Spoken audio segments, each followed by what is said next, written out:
আসসালামু আলাইকুম। বাচ্চা কাচ্চা কিচেন থেকে আজকে আমি আপনাদেরকে দেখাবো বরবটি ভর্তা।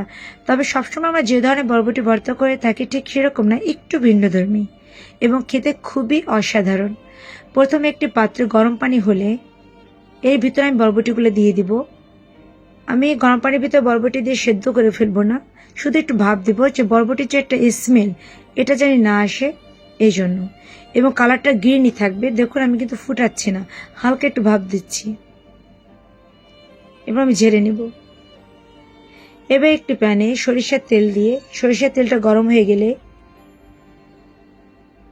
আমি দেব রসুন কুচি, পেঁয়াজ কুচি এবং চিংড়ি মাছ দিয়ে আমি ভালো করে ভেজে নিচ্ছি।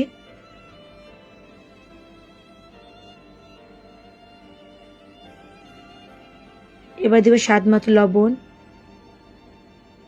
আর একটুখানি হলুদের গুঁড়া দিয়ে আমি সুন্দর করে ভেজে নিচ্ছি। চিংড়ি মাছটা যতক্ষণ সেদ্ধ না হবে ততক্ষণ আমি ভেজে নেব।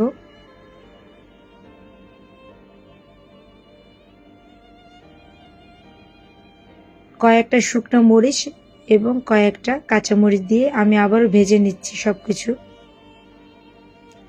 যখন চিংড়ি মাছটা হয়ে আসবে ঠিক তখনই আমি এই সাথে বরবটিটা অ্যাড করব। দেখুন বরবটিটা টোটালি গ্রিন কালারই আছে।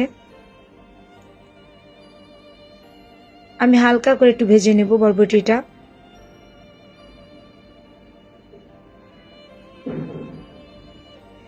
এটা ভাজা হয়ে গেলে এটাকে আমি ব্লেন্ড করব। ব্লেন্ডারে আমি প্রথমে উপকরণগুলো সব দিয়ে দিচ্ছি। এবার অল্প পরিমাণে একটু কাঁচা পেঁয়াজ আর ধনিয়া পাতা দিলাম। এবার আমি ব্লেন্ড করব। বিশ্বাস করুন এটা এত অসাধারণ একটা ভর্তা, এত মজাদার, এটা হলে অন্য কোনো কিছুর প্রয়োজন হয় না। হয়ে গেল আমার বরবটি ভর্তা। আল্লাহ হাফেজ।